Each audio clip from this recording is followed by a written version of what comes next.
où le candidat a été désigné. Hein, qui est M. Ali Bongo. qui est M. Ali Bongo.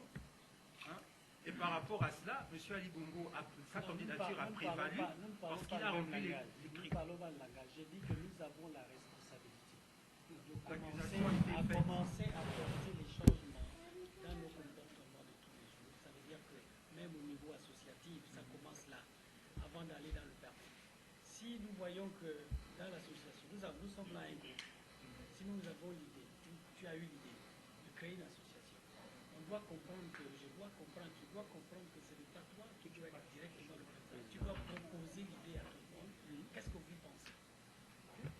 Et en fait, tout à l'heure, l'accusation, c'était que...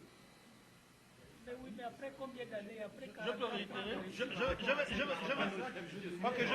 compter. Regarde, moi je veux le modérateur. Si vous avez la parole, vous levez la main. D'accord, tu vas être le modérateur. Ok, je sais. Mais je vais aussi lever la main comme ça. Oui, Parce que si on veut. bon, ok. Je peux avoir la parole pour compléter ce qu'il a dit? Les amis, Oui, On va revenir sur cette conversation-là. Mais pour l'instant, il y a M. Jacques Roger qui est là. Léopold. bon, est-ce que je peux essayer de proposer quelque chose? Oui. C'est-à-dire, comme le pupitre est là-bas, Oui. donc on va aller peut-être occuper de table. Et, bon, Et chacun, ceux qui auront à dire quelque chose sur le dauphin. peut-être le dauphin, sur, ils pourront aller dire. Mais après, on peut avoir une petite table ronde. Et où peut-être monsieur le journaliste peut poser quelques questions de discussion pour les intellectuels ici. Il y a beaucoup d'intellectuels ici, gabonais vivant à l'étranger.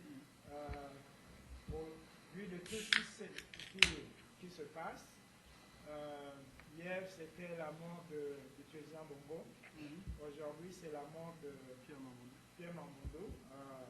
Bon. Demain c'est celle d'Ali. Oui. Bon, en fait, je voulais dire, c'est quand même deux personnages remarquables. Chaque personnage a son histoire. Donc, j'ai quelques questions. Comme il en a toujours, hein. Donc, il peut poser quelques questions. C'est tout juste... bon, on ne se retrouve pas souvent comme ça. Hein. Une petite conversation et puis... ouais. C'est d'accord? Oui, oui, c'est bon. Ok, donc on va s'installer là-bas. C'est dommage que... Tu mets aussi mets le truc derrière. Oui, hein? Mets le truc derrière. Il y a le micro là, non? Ils ont chacun peur de perdre son pouce. C'est pour ça que je dis, chacun peur de perdre son pain. On va nous obliger de lever le matin. Les gens sont en train de critiquer le plan B de Mahara Moussabou. Mais si on réfléchit, le plan B de Mahara Moussabou est très stratégique.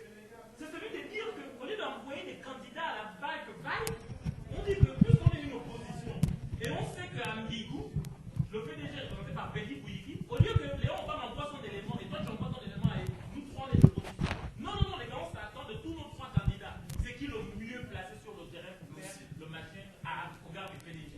Et donc, quand on présente un seul candidat, toute l'opposition est derrière. Oui, mais attends. Les gens ont beaucoup critiqué le truc de Mahara Moussabou. Mais si tu réfléchis, le truc de Mahara Moussabou est très Mais attends d'abord. Si les gens... Je vais d'abord te dire quelque chose, mon cher frère aussi. Ce que tu dis est vrai. Ce que Mahara Moussabou dit est vrai. Mais tout ça là, au Gabon, le problème c'est quoi? Moi, je vais vous dire quelque chose. Je vais tous le prendre. En 2009, l'élection de 2009, la fraude a été beaucoup maîtrisée. Il y a eu très peu de fraude. Mais à quel moment s'est posé le problème? Au niveau de la proclamation des résultats. Bien sûr. Tu comprends? Alors, et c'est là, la démocratie là. Voilà, et c'est là le problème. Mais voilà, C'est comme au niveau. on leur a dit, allons-y à tomber devant. C'est pourquoi justement, le problème c'est pas de présenter un candidat. Vous allez présenter un candidat, Ali a décidé qu'il va avoir sur les 120 députés, 80 députés, que le candidat de l'opposition est 98%, 99%. Si Ali a décidé que le député de l'Ambaïné c'est tel, ça va être comme ça. Non. Donc aller aux élections, c'est légitimer justement. Non, justement, à ce stade-là, c'est plus possible. Mais c'est possible. Mais non, regarde, on a droit à 2 candidatures seulement. Mon frère, Mais attends, non, je te dis que, puis premièrement... la vérité, c'est qu'il y a des candidats du PDG qui sont lourds et qui vont gagner. Et non seulement ça, c'est vrai. Et non seulement ça, tu connais la stratégie du PDG. L'opposition va présenter un candidat. Ils ont leur parti phare, ils ont leur parti machin, chose, truc, comment vous appelez ça, les RPG, consorts des babes solo. Qui va présenter quelqu'un juste pour embrouiller, pour justement... Non, mais ça, c'est pas l'opposition, ça, c'est la majorité présidentielle. Non, les gars, le problème, c'est qu'au Gabon, ce qu'il faut en ce moment, tu comprends, c'est la mise à plat de la Constitution. Il faut tout refaire, il faut bâtir une nouvelle Constitution. Monsieur Amir, on ne va pas, comme monsieur Jacques Roger, je crois qu'il a un cabine. Finissons, on peut se retrouver même après. À la maison. Continuer. On va continuer le débat à la maison.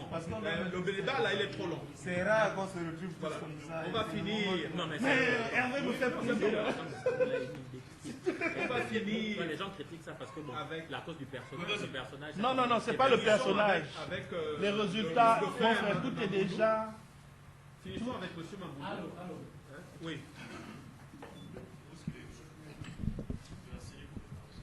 Assez.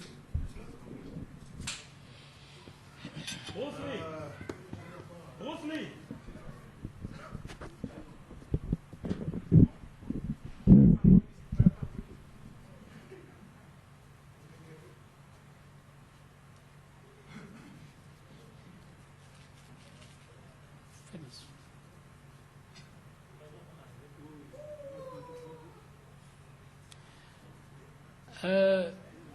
Bonsoir, mesdames, mesdemoiselles et messieurs. Après donc l'église ce matin, Saint-Pierre, nous allons donc recueillir les avis de toute la communauté gabonaise ici présente. En ce qui concerne donc le décès de notre frère et aîné Pierre Mamboundou. Donc, je vais essayer de faire la modération et il y aura des questions qui vous seront posées, pas dans le cadre de vos partis ou associations, mais dans le cadre uniquement de la diaspora. Vous aurez à répondre à quelques questions par rapport donc à ce que vous savez donc du défunt et son combat. Qu'est-ce que vous pensez de son combat? Qu'est-ce qu'il a représenté pour notre pays, le Gabon? Et aussi dans le cadre de l'opposition qu'il a poursuivi depuis pratiquement 20 ans. Nous allons donc organiser le débat en donnant la parole un à un. Donc, je vais commencer... Jacques Roger posera des questions certainement plus pertinentes, à savoir ce que pense chacun de nous ici. Voilà, donc je vais donc prendre au hasard quelqu'un dans le groupe. Je vais commencer donc peut-être par monsieur Léopold Ngozogo. Je vais l'inviter donc à venir donc devant ce podium et répondre à quelques questions de monsieur Jacques Roger. Léopold.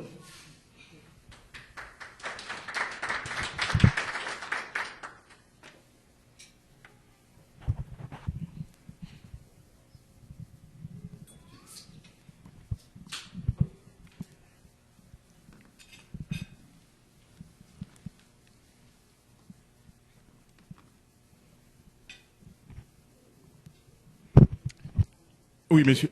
Oui, allô. Voilà. Est-ce que vous pouvez vous présenter, s'il vous plaît? Je m'appelle Léopold Ngozogomba. Je suis gabonais.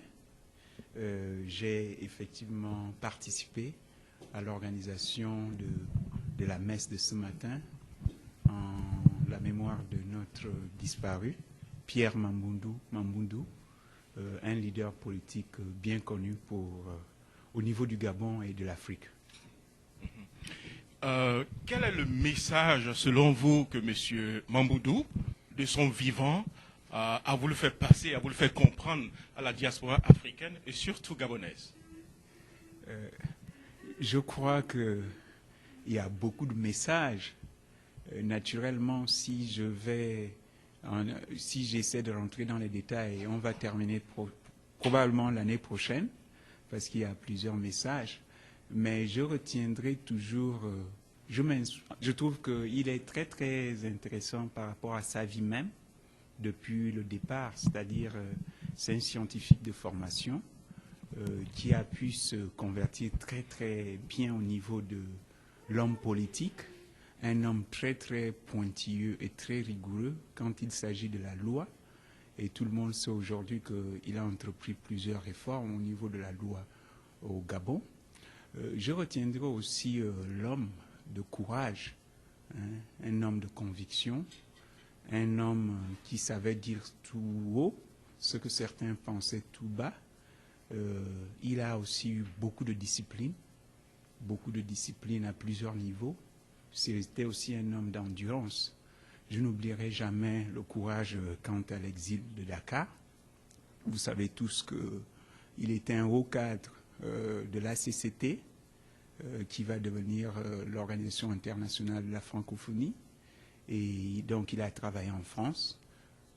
Et justement, pour certaines raisons par rapport aux dispositions de la loi gabonaise à l'époque, c'était le parti unique.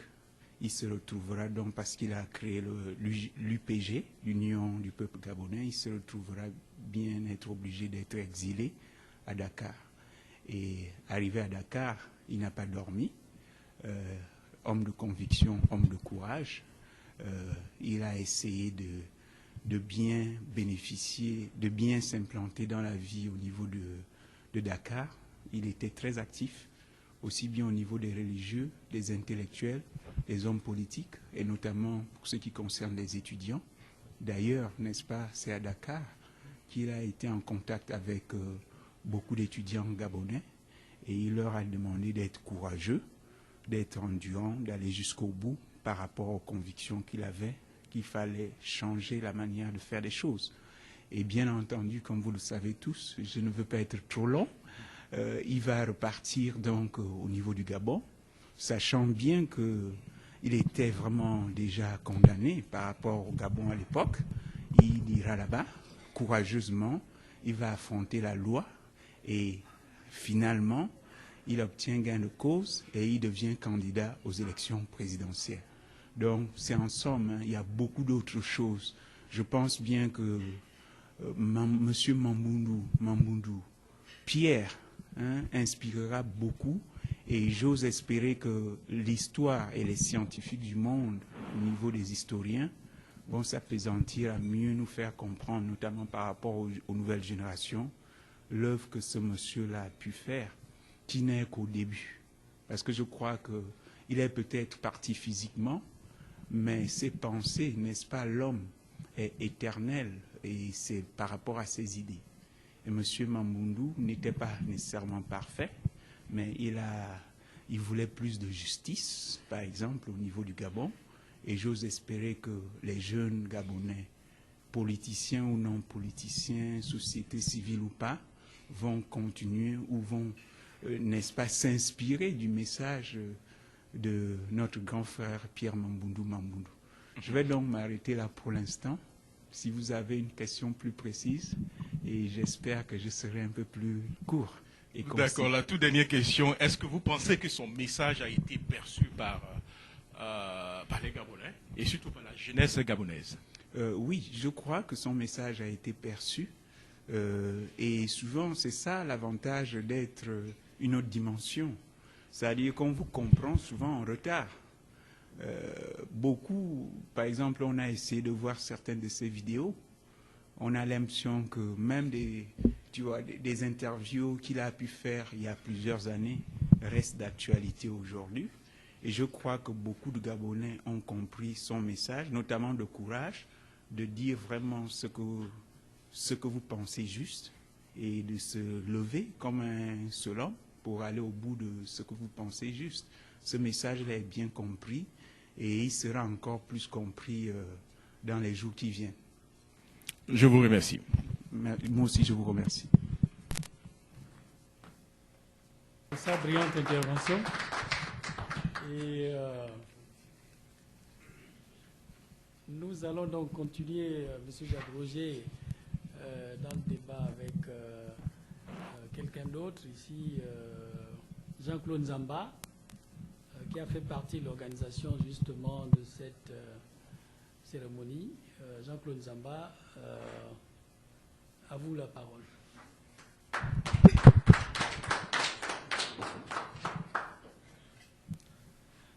Bonjour à tout le monde. Je m'appelle Jean-Claude Nzamba. Je fais partie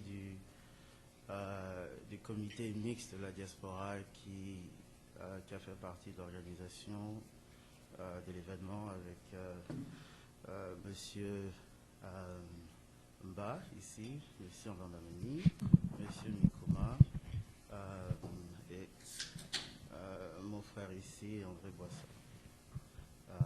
Je suis également membre du PDG en tant qu'ancien membre de la Fédération PDG aux États-Unis.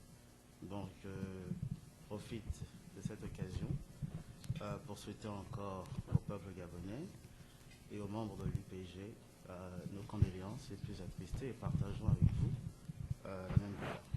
Je suis prêt à vos questions, Monsieur Roger. Merci beaucoup, Monsieur Jean-Claude Nzamba. La première question que j'ai pour vous, puisque vous êtes du PDG, du parti au pouvoir, c'est bien ça, n'est-ce pas? C'est ça. Bon, voilà. Certains Gabonais, ou bien j'allais dire des Africains, pensent que votre parti a écourté un peu, j'allais dire, la carrière politique de Monsieur Mamboudou. Voilà.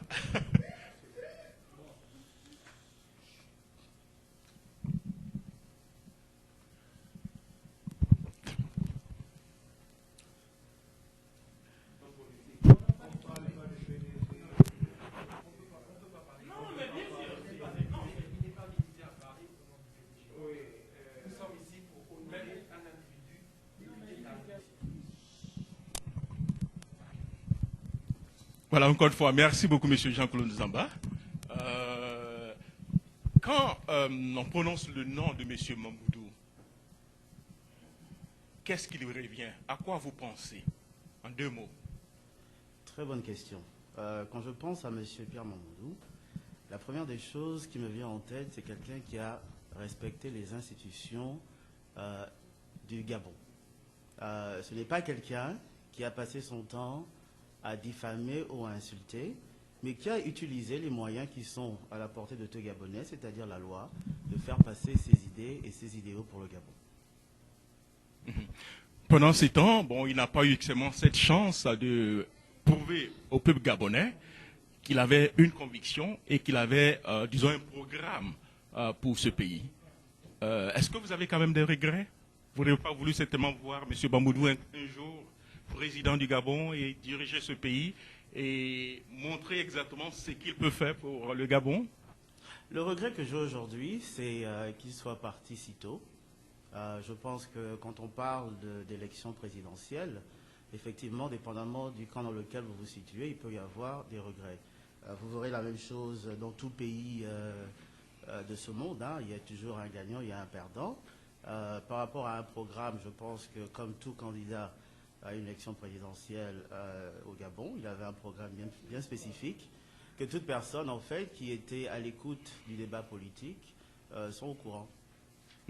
Et le plus souvent, les Africains, ou bien j'allais dire les leaders, les politiciens africains, sont honorés après certainement la disparition, ou bien voilà. Pour M. Mamboudou aujourd'hui, qu'est-ce que vous pouvez certainement nous dire que nous ne connaissons pas de l'homme? Je pense que beaucoup de choses ont déjà été dites ces derniers temps. Je pense qu'une des choses encore, comme je l'ai dit tout à l'heure, quand on pense au président de l'UPG, c'est non seulement la possibilité d'emmener un débat que certains souvent gardent dans leur maison ou que certains gardent dans des conférences téléphoniques. Il l'a emmené en public, il l'a emmené à la télévision, il l'a emmené à la Cour constitutionnelle et il a montré que c'était possible de le faire. Donc, dans un pays où ce n'est pas possible d'aller devant la télévision et s'exprimer ou d'aller devant la Cour constitutionnelle et faire comprendre certaines choses, Je pense que dans les pays où cela n'est pas possible, c'est dans ces pays que l'on peut également dire qu'il n'y a pas une liberté d'expression et un accès au niveau des médias. Et ces rapports avec votre parti, avec feu monsieur Omar Bongo et monsieur Ali Bongo, est-ce que vous pensez qu'il avait seulement de très bons rapports avec ces deux personnalités de votre pays? Je pense que oui. Je pense que oui. Il y a eu beaucoup de débats. Dernièrement, en février, le président Ali Bongo a demandé à rencontrer toute la classe politique au sujet de l'île Banié, qui était en période de discussion au niveau de l'ONU. Et il a demandé à chacun des différents leaders des partis politiques, de l'opposition, de la majorité, d'essayer de travailler ensemble, parce que de là, il s'agissait de l'intérêt national du pays. Et M. Mamboundou, en plus d'autres leaders de parti, ont fait le déplacement à New York pour discuter avec M. Ban Ki-moon, également l'homologue équato-guinéen, pour discuter de cette histoire. Donc, pour que M. Mamboundou puisse faire le déplacement, ça veut dire qu'entre les deux, il y avait quelque part un respect mutuel. Est-ce que vous pouvez penser, donc en ce moment, ce déplacement, c'était un peu, il faisait montre de son patriotisme, mais au niveau de l'opposition, c'était un peu mal perçu. Hein. On voyait un peu, entre guillemets, une trahison. Quel est votre point de vue par rapport à ça? Je pense que ceux qui ont pensé à une trahison n'ont pas compris M. Pierre Mamboundou. C'est-à-dire? Parce que je pense qu'il faut faire la différence entre deux choses. Il y a le parti et il y a la nation. Ce que M. Mamboundou a fait, il a mis la nation en avant du parti. Il s'agissait là de défendre les intérêts du Gabon. Et dans ce cas-là, comme vous voyez même aux États-Unis, vous pouvez voir les républicains et les démocrates se taper dessus. Mais quand il s'agit de l'intégrité, de l'intérêt national des États-Unis, tout le monde se met ensemble. Mais vous n'entendrez jamais les gens dire que parce que les républicains se sont mis d'accord par rapport à la guerre en Libye ou en Irak, que ça a été une trahison. La toute dernière question, avant cette de vous laisser partir. Hein. Oui. Il était si proche, j'allais dire, d'être président de la République. Hein. Et ensuite, il était en France. Nous l'avons vu, ce rapprochement avec M. Ali Bongo. Selon vous, qu'est-ce qui a, disons, poussé, je ne sais pas si l'expression est assez correcte, poussé ce rapprochement avec M. Ali Bongo? Je pense que la rencontre de Paris, c'était... M. Mamboundou était quelqu'un qui était très aux affaires par rapport à la vie politique du Gabon, par rapport à la vie économique, par rapport à tous les aspects de la vie gabonaise. Donc même avant la rencontre de Paris, il y avait déjà des entretiens qu'ils avaient par rapport à tout ce qui se passait au niveau du pays. Donc comme il était en séjour, je dirais, médical au niveau de Paris, je pense que c'est ce qui s'est passé comme il avait à l'accoutumée de le faire. Monsieur Jean-Claude Zamba, je vous remercie. Mais avant de vous laisser partir, je ne sais pas s'il y a des frais. Si vous avez des questions pour Monsieur Zamba, vous pouvez certainement poser. Hein? Je pense qu'on pourra d'abord laisser passer toute personne et puis après on aura... D'accord, merci beaucoup Monsieur Zamba. Je vous remercie. Démocratie qui fait le débat contradictoire. On ne peut pas ne pas empêcher un journaliste de poser la question. Donc nous allons avancer cette fois avec... Monsieur Boissa, qui est un compatriote de la diaspora, mais qui est tout d'abord le représentant UPG Amérique, que je vais inviter donc à ce podium pour recevoir les questions de Monsieur Jacques Roger. Jacques Roger, vous avez la parole. Monsieur Boissa, bonsoir. Comment allez-vous? Très très bien. Voilà. Vous êtes le représentant donc de votre parti aux États-Unis. Malheureusement, Monsieur Mamboundou nous a quittés. Quel est certainement le message que vous voulez certainement donner à la diaspora africaine, ici présente ce soir? Je voudrais tout d'abord remercier tout le monde ici. Il neige légèrement dehors. Et nous qui sommes venus de la Caroline du Nord, nous avons pu conduire 4 heures sous une pluie très très consistante. Donc nous avons quitté à 4 heures du matin. Nous voulons remercier tous ceux qui se sont impliqués dans cette organisation. Il y en a qui ne sont pas là. Nous savons également que l'ambassade sous l'ambassadeur nous a appuyés dans cette organisation. Merci beaucoup. Certains me connaissent en tant que représentant, bien sûr, le PG de l'Amérique du Nord, mais d'autres ne savent pas que je suis quand même parenté à M. Mamboundou. Je me rappelle, quand j'étais à l'école primaire, nous allions voler les oranges dans le verger de son père. Et quand mon grand frère a appris cela, j'ai eu une grande bastonnade. Je n'oublierai jamais cette grande bastonnade qui était due au fait que il avait découvert que je suis allé voler les oranges. Je connaissais le père de M. Mamboundou, même si j'étais tout petit. Je connais également ses frères et sœurs, notamment un d'eux, nous étions en fait des gens de la même génération. Mais aussi M. Mamboundou, c'est quelqu'un en fait que j'ai connu lors de mon dernier voyage, nous, au Gabon. Nous nous sommes rencontrés à l'église.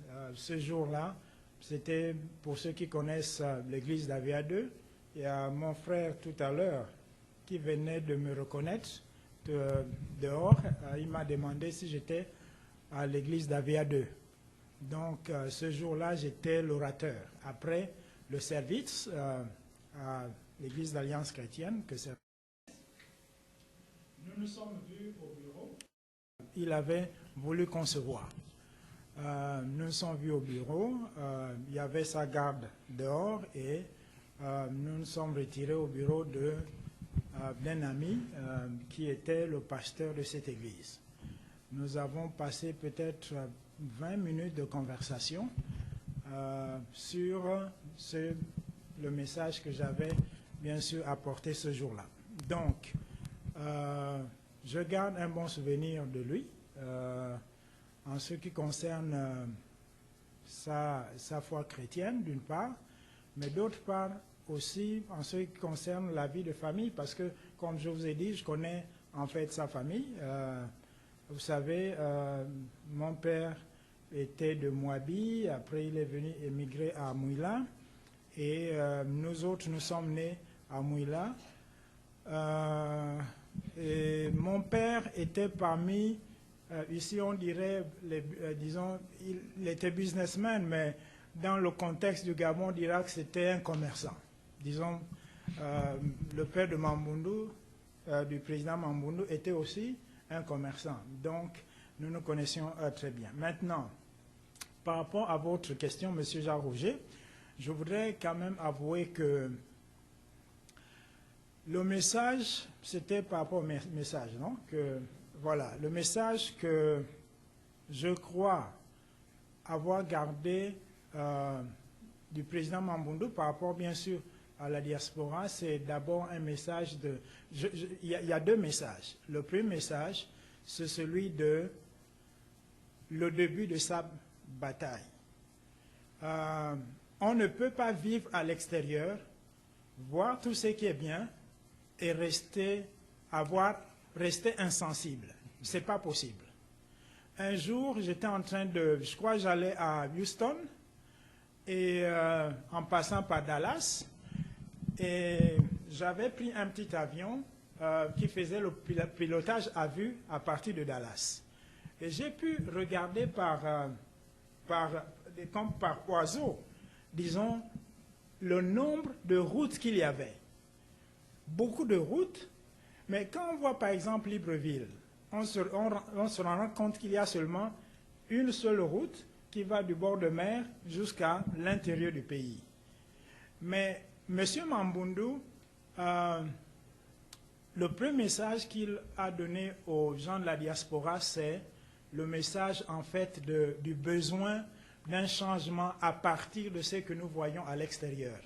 Cette révolte, c'est ce qui a fait que M. Mamboundou puisse créer, disons, être à l'origine de la création du parti dont nous connaissons l'Union du peuple gabonais. Donc, il y a ce message où il dit, disons de façon indirecte, il dit aux Gabonais, la diaspora, votre apport, c'est que vous pouvez amener dans votre pays, c'est en fait des idées rénovatrices. C'est pourquoi il a parlé d'une nouvelle république, d'un Gabon autre que celui que nous connaissons. Il ne parlait pas disons, de la personne de Marc Bongo lui-même, que Marc Bongo était un problème. Il ne parlait pas de ça. Mais il parlait de la nécessité d'avoir un Gabon autre que ce que nous connaissons ou ce qu'il a connu à partir de son séjour à l'extérieur. Mais justement, par rapport à cela, certaines personnes pensent qu'il était beaucoup plus idéaliste qu'un politicien un peu pratique comme M. Omar Bongo. Il était beaucoup plus idéaliste. Oui, disons que ceux qui ne l'ont pas compris peuvent penser qu'il était plus idéaliste. Pourquoi? Vous savez, le langage de sourds, c'est quoi? Monsieur Jean-Roger, je suis né à Mouila, j'ai grandi à Port-Gentil, j'ai également fait mes études supérieures à Libreville.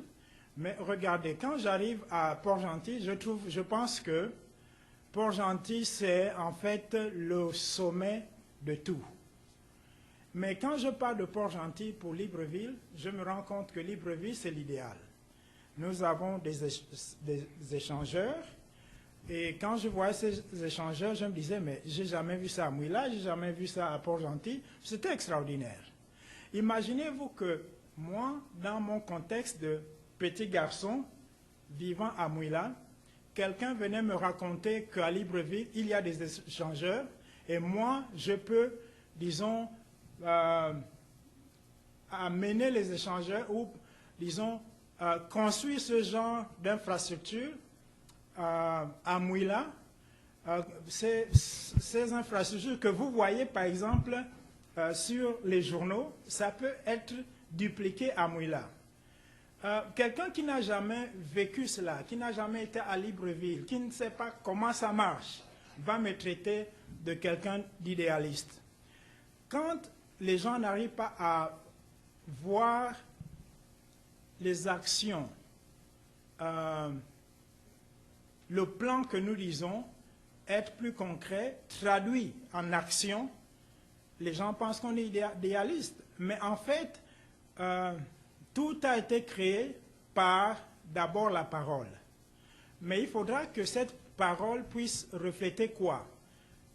Disons, un plan, soit une étude de faisabilité, mais après cela, il y a les moyens humains, les ressources humaines, plus les ressources financières.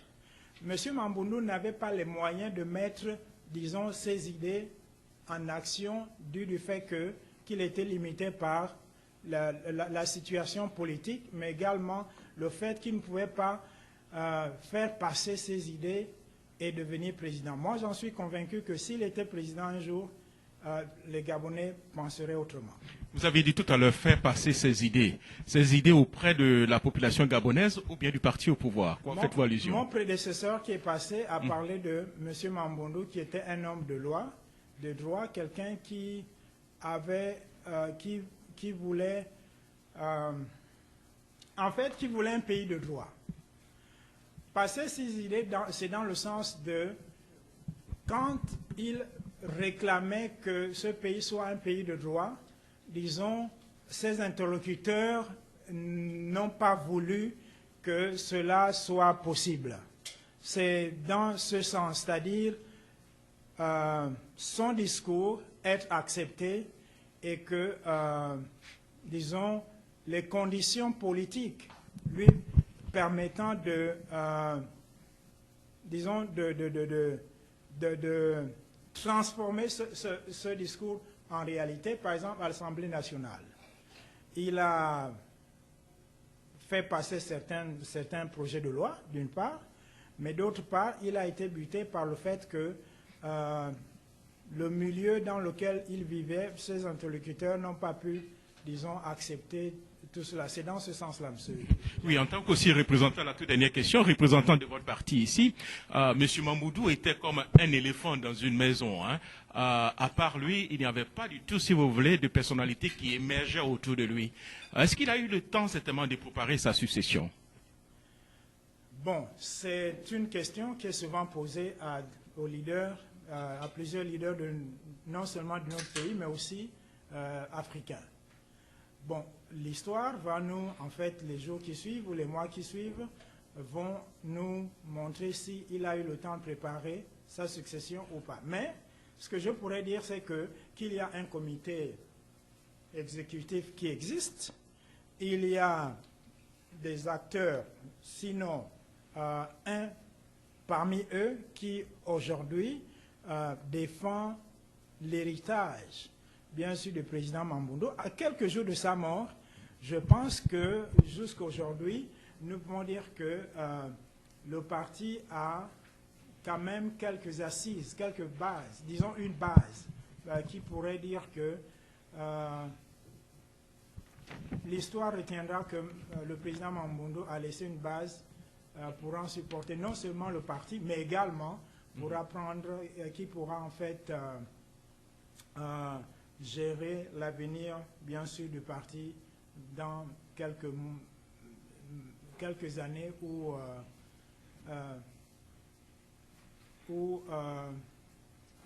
à long terme. Ok. Merci.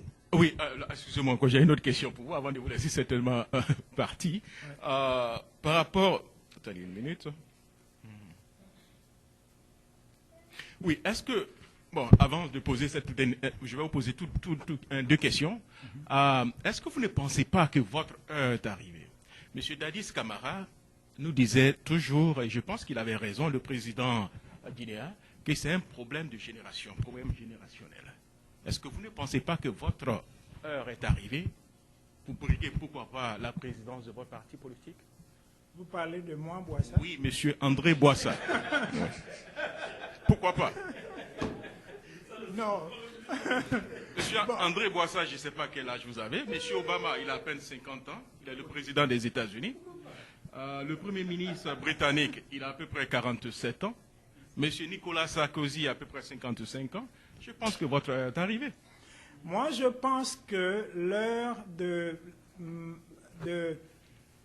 disons, l'heure de ma génération est arrivée dans un certain contexte.